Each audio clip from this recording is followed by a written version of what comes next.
بنت ابويا.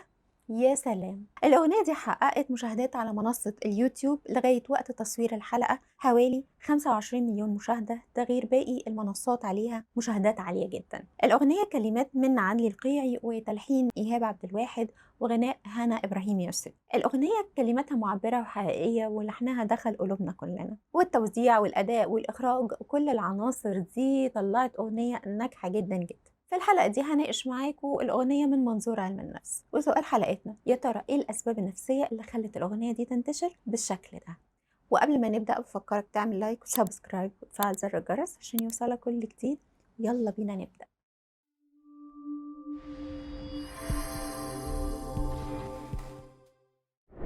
أغنية بنت أبويا فيها رسالتين. الرسالة الأولى هي من أي بنوتة لباباها، هي أغنية بتعبر وبتلمس كل أنثى على وجه الأرض. سارة في مسلسل موضوع عائلي عبرت عن مشاعرها الجميلة لباباها وليه هي شايفاه بالطريقة دي. ما كانتش مجرد مشاعر لبنت هي بتحب باباها بتحترمه وبتسمع كلامه، لكن كان في مواقف كتير خلتها تشوف باباها بالصورة الرائعة دي. بابا هو الأمان والسند والظهر، هي اللي بتلجأ له في أي مشكلة بتقابلها، هو اللي بيشاركها أوقاتها في أحزانها وكمان أفراحها، هو اللي بسيرته وبسلوكه المشرف هي رفع راسها قدام الناس وقدام نفسها.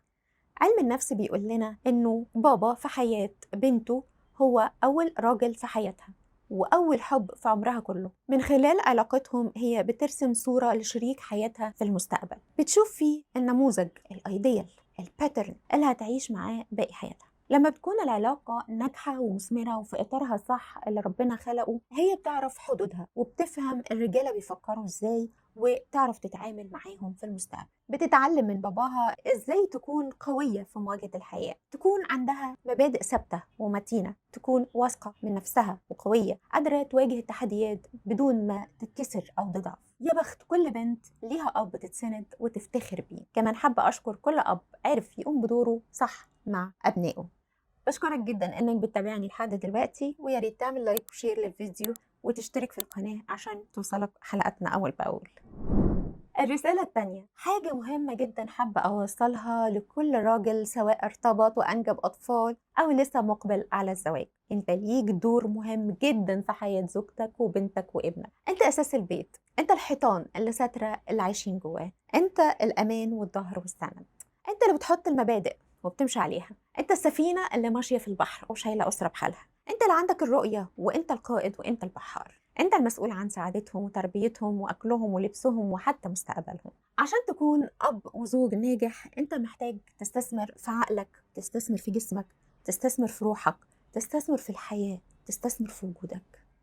استثمر في عقلك، شوف انت بتغذي عقلك بايه، ايه الافكار والمعتقدات اللي عندك، ايه تصوراتك عن الحياة وعن الزواج وعن الابوة، ايه المهارات اللي عندك، ازاي بتواجه مشاكلك وازماتك، ازاي بتتعامل مع احزانك واوقاتك الصعبة، عندك وعي بنفسك وافكارك ومشاعرك طموحاتك في الحياة، ايه هي عاداتك الايجابية اللي بتمارسها في يومك واللي بتأثر على حياتك كلها، هل هي كلها افكار ايجابية وسليمة ما فيهاش معتقدات وتصورات خاطئة؟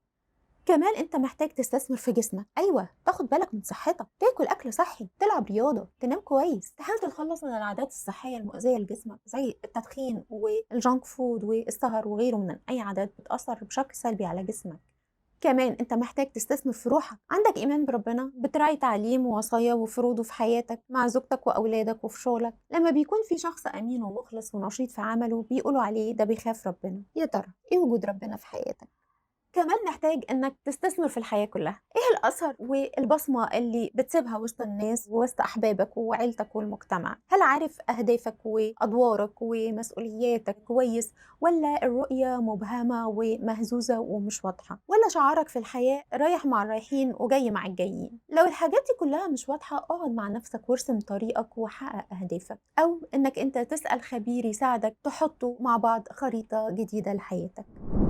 في النهاية بقول لكل بنت اتعلمي من بابا وتسندي عليه واشركيه في مشاكلك. كمان حابة أشكر كل أب عارف يقوم بدوره صح مع أبنائه وأولاده غنوا له كده أولاد أبونا يا سلام. برحب بأسئلتكم واستفساراتكم وأشوفكم في الحلقة الجديدة من يو لوك لايف.